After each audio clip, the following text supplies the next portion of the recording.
Hydroneer may seem like a very simple game at the start, but if you really get into it, you can really find some cool things to do that will make your life a lot easier. Hi, I'm Epokk from Minigame Guides, and this is my rapid fire of tips for Hydroneer.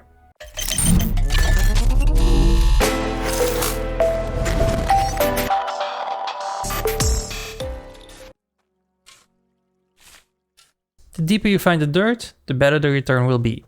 Now, the closer to the surface you dig for dirt, the smaller the chunks of ore and gems will be. But if you go way deeper, all the way to the deepest point, the chunks get bigger, and so do the cash you will get when you sell it. If you want to move a lot of items at the same time, use a pallet. Now, they are a bit expensive at 450 bucks at the very start, but they are something I will always buy during my first visit at Bridgeport. Now, if you want to buy a bunch of pipes, just place them all on a pallet in the shop and you can move them all at once at your base. You may be a little bit blind by the amount of stuff in front of you, but even then I enjoy using it a lot as it saves a little bit of time. In the future update, the developer Max will reintroduce a cart that works exactly the same, but will be behind you, giving you the ability to see once again. Get the upgraded shovel as quickly as possible when just starting out. It takes about 4 scoops to fill a bucket with the default shovel, but the improved shovel will actually do the same thing with just 2 scoops. This is a massive difference as you will be shoveling quite a bit at the start of the game.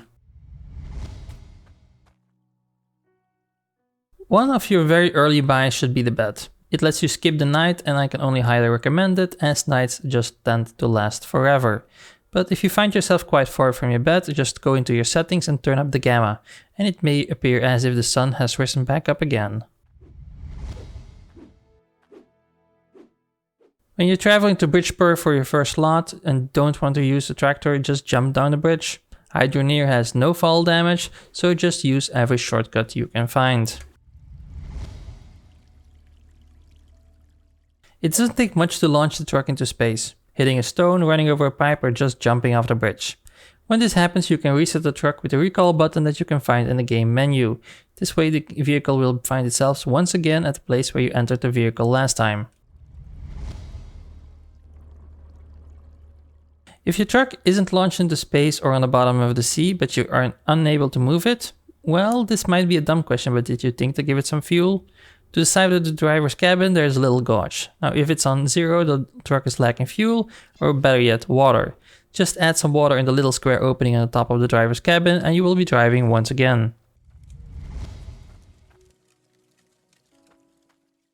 When you start crafting items, try to focus on crafting swords or necklaces. As they require more iron and gold bars, they tend to be more valuable when you sell them. But this doesn't necessarily mean that you have to smelt multiple bars. Instead, just heat your iron or gold bar, place it on the anvil and cut it in the required amount of bars with your saw, and then hit it with your hammer to craft the item. If you don't know, the saw can be bought in Bridgeport and is definitely a valuable tool to have. I do tend to make a mess when setting up my assembly line. Ores, dirt, gems fly all over the place and even start lagging my PC. Now, instead of picking up everything manually, just use a magnet on a stick.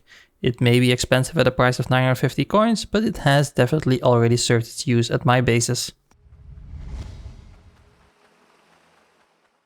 At the start you may just sell everything you find at the jewelers, but when you start crafting items like weapons and jewelry, be sure to just check the other shops. The vendor in the castle, for example, sometimes buys certain items at higher prices than he would usually do, exactly like a stock market would.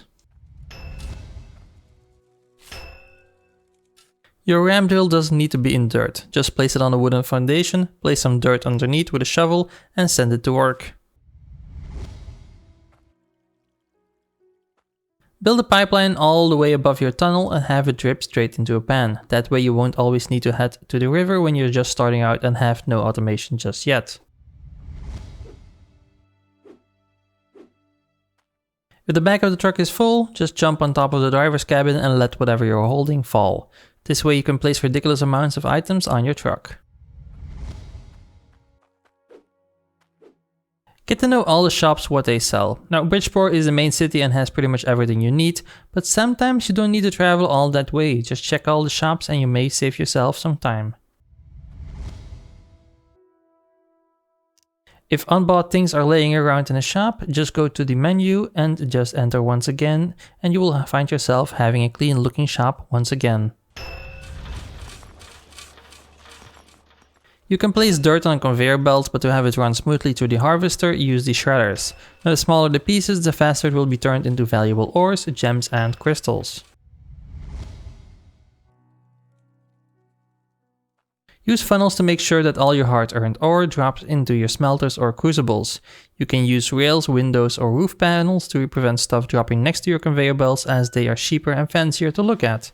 I even highly advise it for harvesters, as dirt tends to clog up in the funnels, making it so nothing can fall down.